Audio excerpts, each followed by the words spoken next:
Zee 24 तास एक पाऊल पुढे. कलाकारांचं आयुष्य पडद्यावर साकारण्याचं आव्हान पेललंय अभिनेता भूषण प्रधान यानं. कलाकार या नव्या मराठी सिनेमात एक स्ट्रगलिंग अभिनेता सुपरस्टार कसा होतो याचा नाट्यमय प्रवास या सिनेमात पाहायला मिळणार आहे. या नव्या सिनेमाविषयी भूषणशी केलेली ही एक्सक्लुझिव्ह बातचीत. अभिनेता भूषण प्रधान त्याच्या आगामी कलाकार या चित्रपटामध्ये एका सुपरस्टारची भूमिका करतोय. भूषण आता आपल्या बरोबर आहे आणि त्याच्या या फिल्मविषयी तो आज आपल्याला सांगणार आहे. भूषण, सगळ्यात पहिले तर झी 24 तास मध्ये स्वागत. काय सांगशील कशी आहे कलाकार ही फिल्म प्रेक्षकांना? कलाकार बद्दल सांगायचं झालं तर ही स्टोरी एका गावातल्या मुलाची आहे, तरुणाची आहे, ज्याला लहानपणापासून ऍक्टिंग मध्ये इंटरेस्ट असतो आणि याच फील्ड मध्ये पुढे यायचं आहे त्याचं ठाम मत असतं आणि हा नक्कीच त्याचा स्ट्रगल आहे. ऍक्टिंग मध्ये या फिल्म इंडस्ट्रीमध्ये कसं शिरायचं त्याची सगळी त्याची तयारी आहे आणि ते झाल्यानंतर त्याला एक स्टार व्हायचं असतं. तो स्टार होतो सुद्धा. He is a born star basically. पण स्टार झाल्यानंतर ते स्टारडम मेंटेन करणं, त्याचबरोबर प्रत्येक स्टारचा एक डाऊनफॉल असतो. तर कधी केव्हा कोणाच्या आयुष्यात येईल हे कोणालाही माहिती नसतं. तर ते परत तो कसं ओव्हरकम करतो का, ती फेज कशी पार करतो, हा सगळा त्याचा स्ट्रगल मुळात आहे. आज शूटचा पहिलाच दिवस आहे. खूप जास्त एक्साइटमेंट आहे.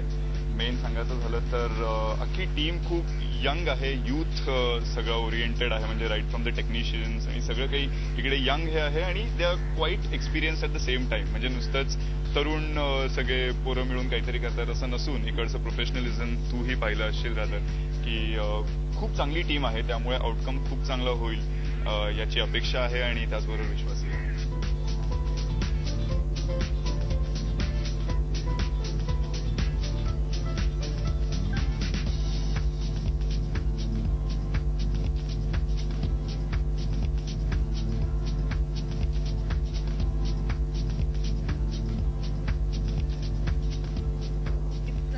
की तू ऍक्च्युली हे सगळं जगलेलं आहेस आधी, त्यामुळे तुला कुठेतरी फायदा होतोय हे फिल्म करताना या आधीच्या तुझ्या पर्सनल एक्सपिरियन्सचा? हो, नक्कीच खूप जास्त. कारण काय हे experience as I said you know की each and every experience have gone through it. एकच आहे की ह्याच्यात जो पुढे त्याचा डाऊनफॉल आहे फॉर्च्युनेटली तो अजून पाहिला नाहीये अँड आय जस्ट होप तो इतक्यात बघायला नाही लागणार.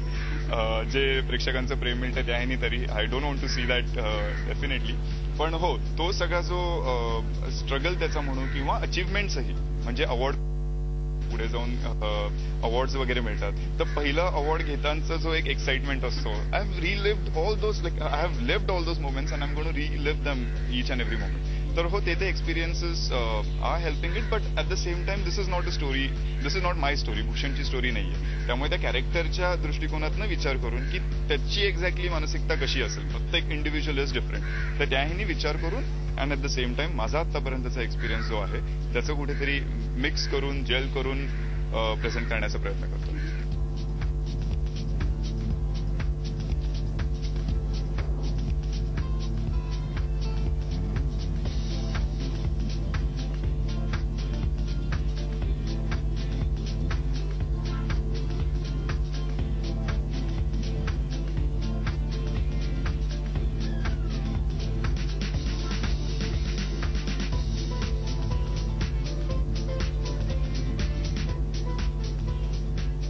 कलाकार ते एक सुपरस्टार अशी कथा या फिल्ममध्ये आहे. तू सुद्धा एक उत्तम कलाकार आहेस, एक चांगला अभिनेता आहेस. तुझी सुद्धा इच्छा आहे सुपरस्टार होण्याची? हो, कोणाची नसेल. म्हणजे I would be lying if I say की नाही माझी अशी काही इच्छा नाही. पण हो, प्रत्येकालाच इच्छा असते की आपण जे काम करतो ते अप्रिशिएट व्हावं आणि कुठेतरी मी टॉपला असावं हे प्रत्येकालाच वाटतं आणि तेच आहे. पण त्यासाठी तेवढेच कष्टही घ्यावे लागतात. कॉम्पिटिशन या फील्डमध्ये खूप जास्त आहे. त्यामुळे you have to be in the competition. स्वतःमध्ये कंटिन्युअसली तुम्ही काही ना काहीतरी वेगवेगळेपणा ट्राय करायला पाहिजे. जसं मी आता बाकीच्या the films that I am doing प्रत्येक कॅरेक्टर वेगळं. कारण की मी तेच करत राहिलो तर तो मोनोटोनस येऊन मलाच ते कुठेतरी बॉदर होईल. तर इतर फिल्म्स, सिरियलनी जी काय हे म्हणजे पॉप्युलॅरिटी दिली आहे ती कुठेतरी यूज करून त्याचबरोबर फिल्म्स कुठेही थांबायचं नाही, स्टॅग्नंट कुठे होता कामा नये, हा एक माझा कुठेतरी एम आहे. सो येस, कलाकार सध्या आहेच. सुपरस्टार होईल तेव्हा होईल, पण त्या ह्यांनी प्रयत्न करत राहायचे. कलाकार मला त्याचा लुक कसा असणार आहे? म्हणजे तू सुपरस्टार आहेस, म्हणजे एक नॉर्मल मुलगा ते सुपरस्टारचा प्रवास आहे, त्यामुळे लुक मध्ये सुद्धा काही चेंज